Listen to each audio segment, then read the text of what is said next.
What's up, Tailgaters? You're in the booth with Tailgate Nate today. The road to predict all 136 FBS level college football teams this summer is now taking a stop in Greenville, North Carolina, where the East Carolina Pirates are next up for 2025 predictions. We're back in the American, and a lot of people, myself included, think this is potentially a sleeper team to watch out for. Can they make that become reality? My name is Nate Bope, otherwise known as Tailgate Nate. Thank you all so much for clicking on this video and for helping to support the channel. If you want to support the channel even further, then please do what it says down below me. Hit that subscribe button, and while you're at it, you might as well ring the bell. Turning on notifications ensures that you don't miss an upload during prediction season, especially not one for your favorite team. Now, I am a sports media graduate, got the degree on the wall to prove it, and I'm diving into my new job in the sports media industry. If you want to see all the cool stuff I get to do while still being up to date what goes on this very YouTube channel, then please give me a follow on social media. The handle is at TailgateNate29 for Twitter, Instagram.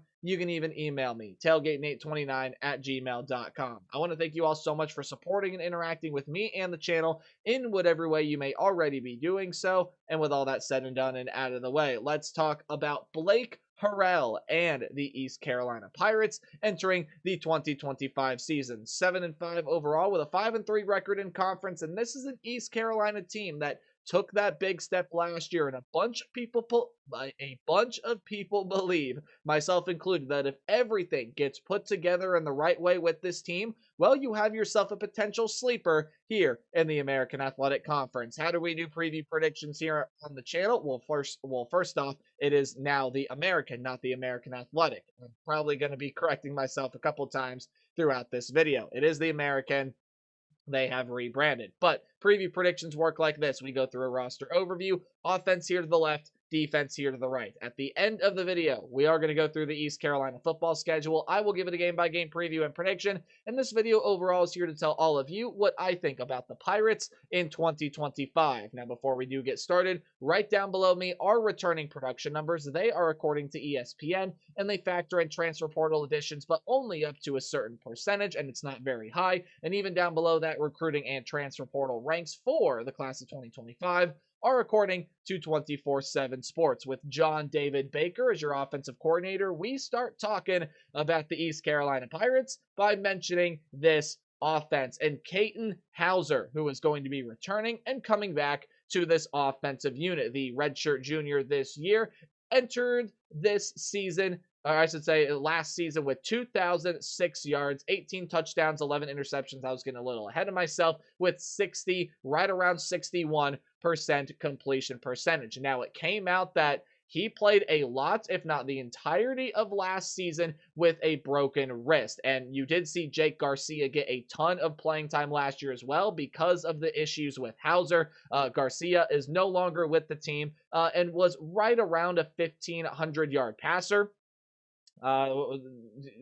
In there looking at some game logs for Katin Houser, he missed the entirety of September and then got back into the fray there in October. Did miss a couple games and just didn't perform that well in that first game back against the Charlotte 49ers, a game that East Carolina did end up losing. So again, there were the issues with Houser last year, but if that wrist is healthy, you take a look at what Katin Houser has been able to do throughout other points in his career. You go back to his Michigan State playing days, and we always saw, I think, some good potential out of Katin Houser. He really started to deliver last year with East Carolina, and guys, again, he did that with a broken wrist. Imagine what Katin Houser can look like healthy. This is also a guy that can get it done on the ground, 170 yards and 4 rushing touchdowns last season, which is just not something we saw a lot throughout his Michigan State career, especially in 2023. He rarely, if ever, got outside of the pocket. Really developed that part of his game last season.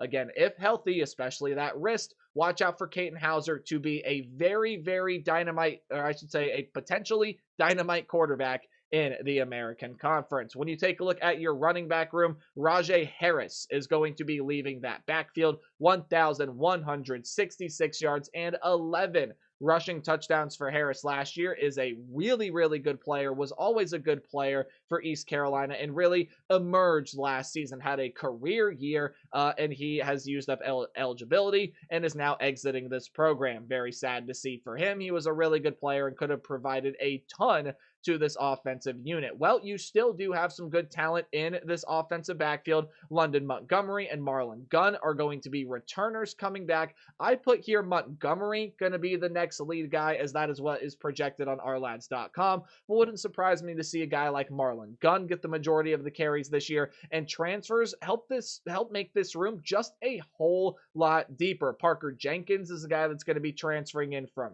Houston. He had 464 yards and 3 touchdowns a couple seasons ago in 2023. And then DeJuan Lacey is coming over from a community college powerhouse in Garden City Community College, where, again, they don't recruit just anybody to go there either. That is a pretty darn good running back in DeJuan Lacey there as well. So, you still, even with Rajay Harris gone, got some solid pieces in that running back stable. Pass catching room, let's talk about it. You do really lose some nice solid pieces. Your second and third leading receiver overall, both of those guys are gone. Chase Sowell, who had 678 yards and 3 touchdowns. And then your touchdown leader last season was a guy by the name of Winston Wright. The NFL's Cleveland Browns are going to give him a shot after a 556-yard, 8-touchdown season, where he also led the team in catches with 54. So you also lose your lead target from Katin Houser from last season as well. However, a couple of Smiths, and I'm not sure if there is a relation between the two. I do not think that there is. Anthony Smith is the main primary returner, was the lead receiver last year in terms of yardage, 799 yards and 6 touchdowns for the Pirates last year, while Yannick Smith is a really, really nice young returning piece. I think Anthony Smith is a graduate. Yes, that's correct. And Yannick Smith, guys, just a true sophomore. So did this as a true freshman last year, 434 yards and 3 touchdowns on 25 catches. Not too bad there. And I think this portal class that they got coming into the pass catching room has got a lot of talent as well, especially a guy by the name of Jaquays Petaway. It also could be Jaquazy, but he's coming over from Oklahoma, where he just never got much playing time. He can really excel with this Pirates program. Tyler Johnson, Peyton Mangrum are some other nice returning pieces, or I should say transfers coming in. And another nice returning piece is a guy by the name of Keelan Robinson, who was not super involved in the offense last year, but figures to play a much better part this season. As far as your tight end room, it does see some good overhaul, so a true junior, and Desirio Riles is going to be taking that lead tight end spot. After your lead tight end from a season ago, or I should say your 2 lead tight ends, Tyler Savage and also the likes of Casey Kelly, both do exit the program. We'll see if they go to that duo tight end system, and if they are going to pair with Riles, you're likely going to see Javonte Connor, and then there are a couple freshmen that sit back in the room, but if they go to that duo system, it'll be Riles and Connor that's running it. On the offensive line, you do lose 3 starters off of that front unit, and there is a lot of room for improvement on the offensive line. Gave up 22 sacks last season. I can see that getting a whole lot better for this unit this year. Change is going to be made on both sides. That's both the right and the left sides. You're going to get some transfers coming in at right tackle. You have Cooper Ternovsky, hopefully said that last name correctly. At the left guard position, you have Kyle Long. Darius Bell, a really nice experienced player, is going to anchor right down the middle to be your center. And again, those 2 transfers I mentioned are going to help, as well as some depth transfers coming in on the talent that you already have on the offensive front. So the big question for me offensively, yes, you go through some overturn, and there are going to be some guys that have to fill into some roles that they didn't necessarily play last season, or guys that simply have to fit into the program. You saw what Katin Houser can do. He provided some really good things when he was battling a wrist injury. Imagine what he can do healthy. I bet you that touchdown to interception number looks a whole lot better, and throughout a full season, I think you can probably see Katin Houser throw for 3,000 yards. I think that's definitely in his wheelhouse and his capabilities. I just think you're going to see a much better season out of Houser than what you saw last year, and it's a big reason why East Carolina can be one of those sleeper teams. Let's move on and talk about your defense, and your defensive coordinator is Josh Aldrich. Pressuring the opponent, I think, is going to end up seeing its good effects this season. This was just not a team that really forced that many sacks, only 23 sacks. No guy had more than 4 on the team from last season. The overall efficiency can get better. They still allowed nearly 425 yards per game overall. In fact, they might have been over that. The offense was doing its job. The run game was getting yards. Caden Hauser or Jake Garcia, whoever was throwing the ball, was getting it out to these wideouts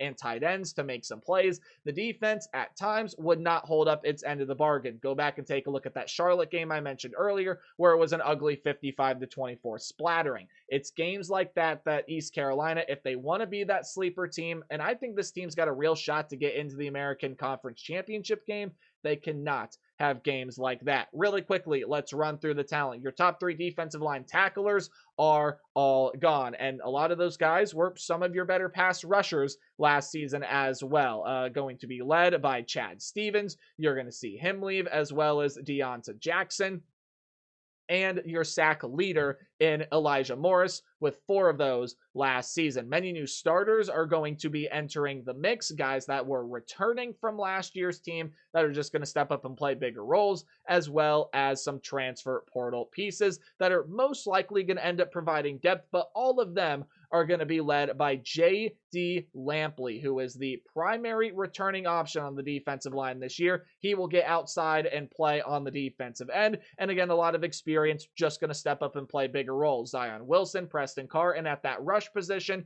sort of your edge rushing combination linebacker defensive line player, is Raheem Craig. Now, you do see, oh, 1 second. Well, there was a last name error that was up there for quite a while, so I do want to apologize for that. I had combined some names there. But again, Raheem Craig is going to be playing the rush position. Now, when you transfer into the linebacking unit, I'll explain the change that I made in case you caught it earlier, especially if you are a Pirates fan, for which, again, my mistake, I apologize. Zake Barker is going to be leaving this linebacking unit, was the leading linebacker on the team last year with 84 tackles, did have a pair of sacks last season as well. He is off to SMU, and there are some more losses, such as Mike Edwards, who leaves the program, and I believe has used up his eligibility in collegiate football entirely. Your next your next linebacking duo, Damian Wilson. I had Damian Craig. That is wrong. It is Damian Wilson. So again, I do apologize for that error. He's going to be coming back, as well as Samuel Donka, who was listed as a defensive line on a lot of stat sheets, but is going to come back and play that will linebacker position for you this season. Both of those guys are seniors with some good and solid depth that sits behind them. As far as your defensive backroom goes, well, you're going to be losing some really big pieces. Siobhan Revel, Gavin Gibson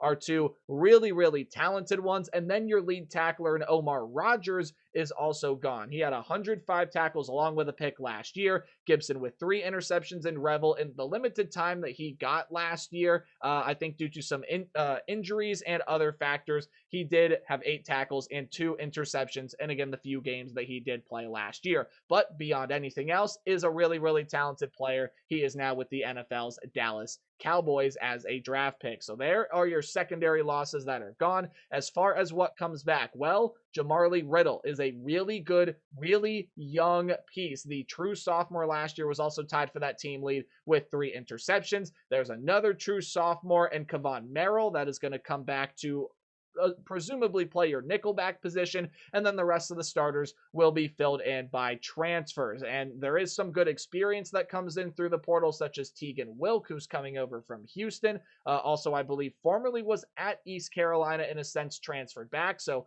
I think he'll fit in nicely to this system. And then some other guys like Jonathan Atkins, Jordan Lowry, and some other depth pieces that provide experience and depth, if anything else. As far as your special teams room, well, the portal has overhauled both your punter and your kicker, and they are both graduate students, Ryan Levy at punter and Nick Mazzy at kicker, and that's your special teams report. So overall, when I take a look at this East Carolina team, I've talked about it in previous videos, and I'll talk about it again here. I see a team that if everything merges together, well, they're going to be ready to emerge this season, and I think be one of the surprises in the American this year. It was a not so successful season in 2023. Last year, they finally started to get back on track, and I think this fan base has a lot to be excited about, especially if Caden Hauser can stay healthy. A lot of these defensive pieces, especially the transfers, step up and fit in really well, I think you're going to see a really, really successful unit, even with all the talent they have to replace. This is going to be a good group.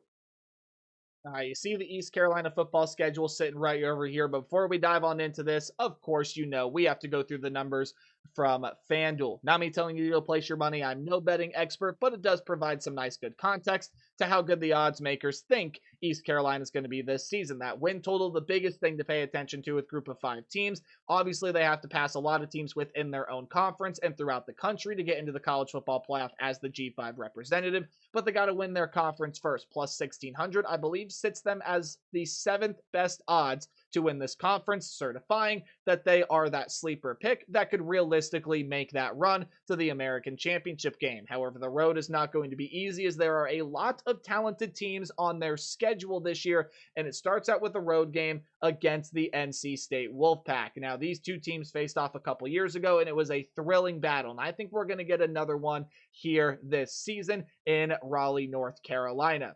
These two schools play each other a lot, and I don't think they like each other very much either. We could throw that into the mix, although I'm not for certain about that, so please don't quote me. When you go on the road and you look at this NC State team, well, CJ Bailey going to try to expand on what he did as a freshman with some really good pieces around him, especially in that wide receiver room, even though you do lose some nice solid pieces out of the room. Noah Rogers, Wesley Grimes, guys like that are still present in this room. And defensively, ton of experience comes back, and I think you get some great portal pieces such as Tra Thomas, who's a linebacker that's going to be coming over from Temple, who had a good season with the Owls last year. Overall, though, I think East Carolina has got the talent to be able to give this one a fight. Do I think they win the game? I think they absolutely can. I think that is a very winnable game for this team. I think it's going to be a very motivating game here for this team. And if they go on the road and get that win, I mean, that's when you really got to start watching out for this Pirates team. However, I think they go on the road and they fall just short. While the defense at NC State was not up to code under Dave Doeren last year, I think it takes a nice step forward. And I think while this East Carolina defense figures out some of their roles and some of the guys they're going to step up and be big contributors for them this year, I think they fall just short. But I think it is a very nice competitive game, especially if this East Carolina offense is clicking on all cylinders and the NC State defense hasn't improved as much as I thought it was going to be. Next two games, I think, should be some wins, though, for you. Should be able to beat Campbell. That's not going to be a problem game. And then I got you winning on the road against Coastal Carolina. Now, do not count this game out either, because the Chanticleers can definitely still be a dangerous team, even with all that they did lose. They did lose Ethan Vasco, their quarterback, but they are bringing in MJ Morris. They also did lose Noah Kim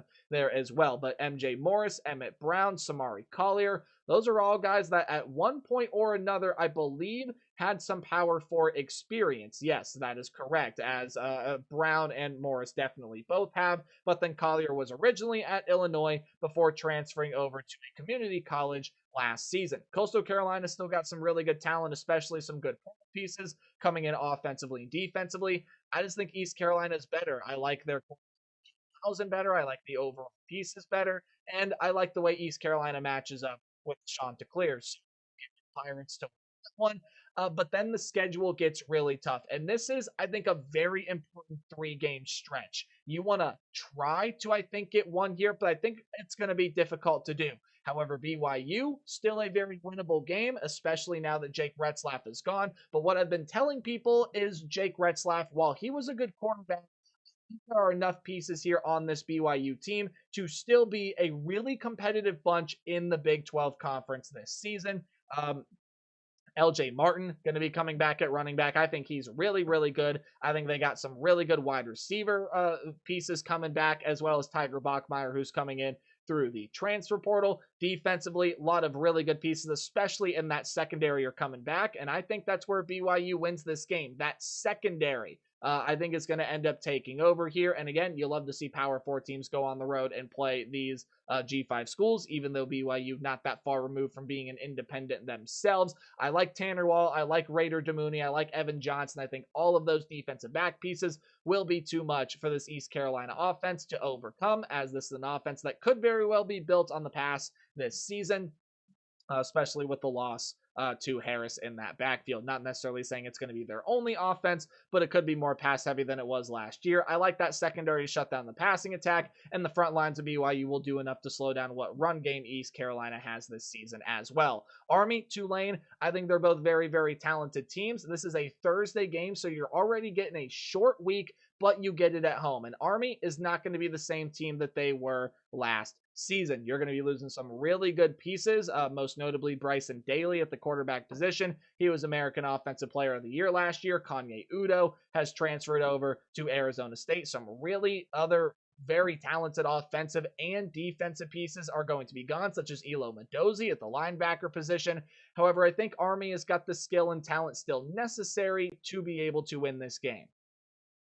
And I think just the overall aggressiveness factor that you're going to see with this Army defense, even with all the pieces that did lose, will take over. They'll be able to get pressure on this offensive line, and East Carolina loses another close one. I don't think I mentioned this, but that BYU game I do think is going to be pretty close. The one against Army, same thing there. Now, you do get the bye week before you go on the road against Tulane, but I think you lose this one here as well. This is a Tulane team that still, even with all they lost, I think are still coached very well by John Sumrall. And overall, you take a look at the talent on the roster, it's still going to be one of the most talented teams in the group of 5 ranks, and at least in the American Conference ranks. Jake Retzlaff, again, former BYU quarterback, is transferring over to Tulane. He's going to join a room with Brendan Sullivan, Kane Samanza to fight it out for that quarterback spot. Kane Samanza, of which I thought initially was going to win the job, a really impressive player from Ball State. And even though you do lose some really important wide receiver pieces and your star running back in Mekhi Hughes,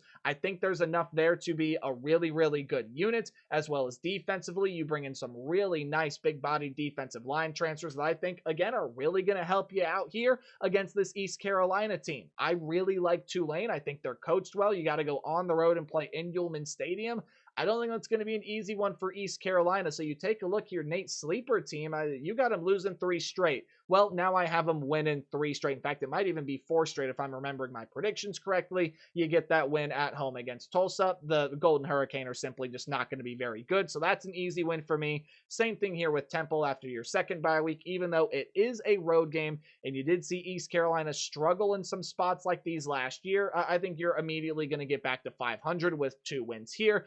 Temple, while Casey Keeler, I think, is going to build a nice foundation over the years, it's not going to happen all in year one. Temple's got a lot of nice pieces coming in, but the foundation's got to be set, and I think they'll see their struggles this year, even though I like Casey Keeler as a head coach. Charlotte, same sort of argument with Tulsa, but I'll go a little deeper with them by saying Biff Poggi, as their head coach, has never really impressed me. I never thought he was going to be a great head coach, and it has turned out that way. Now, maybe Charlotte can turn it around and start winning some more football games this year. But until I see that, I think East Carolina is going to be able to get the pretty simple win over the Charlotte 49ers. And I am remembering my predictions correctly. I think that they're going to take it a step further, and they're going to get a really big win this year. There are a lot of teams on the schedule that are losing some really big pieces. BYU is losing their quarterback, Jake Retzlaff. Army's losing just about everybody offensively that made them really dynamic. But Memphis, they're replacing the entire field, basically. Offensive pieces are new. Defensive pieces are new. Now, the foundation is still set, and I think Memphis is still going to be one of the better teams in the American Conference ranks because of the pedigree that that program does possess and because of the guy that they have at head coach. I think Ryan Silverfield is one of the best in the business. But I think there's going to be a game with Memphis where they trip and they stumble at some point this season. This game I just happen to being it. And it also doesn't come to an opponent that's not necessarily not worthy of beating Memphis. I definitely could see either team being favored in the game, but East Carolina's by far and away got enough here to be able to knock off this Memphis program. And when you take a look at the rest of the schedule, sure, they can continue their momentum. I do think they split this final road trip at the end of the season, though. On the road against UTSA, I think that one is going to be a loss. I think Owen McCown's going to take a very nice step at the quarterback position this year. I think they got some nice wide receiver pieces, including DeCorian Clark, who, when healthy, coming back, I think is going to be a very huge piece for this UTSA passing attack. Again, that's if he can stay healthy. They brought in some really good transfers, especially in that defensive front 7 with guys like Shad Banks and Cameron Blaylock, among others. And UTSA really had a down year last year under Jeff Traylor. I think they're going to bounce back, have a nice season, probably somewhere around 8 or 9 wins. And UTSA, I do think beats East Carolina. That's going to be a hard one to win in the Alamo Dome in San Antonio. But I did say they split the road trip and they go on the road and beat Florida Atlantic. It is also by far and away the easier game on this 2-game road stretch. While I think Zach Kitley and this pass-happy offense can get this secondary reeling, setting in that system, especially for Zach Kitley's first head coaching job, going to take a little bit of time. So 7-5 is my record. And guys, I was this close while I was working schedules and everything out this year to putting this team at 8-4. I really, really like this unit. And some of the games that they lost here are absolutely winnable. I think that Army game at home is winnable. BYU, we'll see what they look like without Retzlaff. I think that defense still going to do enough, but you can make a case on why that's winnable. And that road game against NC State, especially if that defense isn't up to code, this offense looks really good and Caden Hauser's at his full potential. Yeah, NC State could go down at home to this East Carolina team as well, exemplifying their dark horse. And while I'm not necessarily picking them to being so, I really like this team, and it wouldn't surprise me to see them do more than what I'm predicting them to do. But please let me know what you guys think about the Pirates in the comment section below. And remember to play hard but tailgate harder. See you guys in the next video. Goodbye.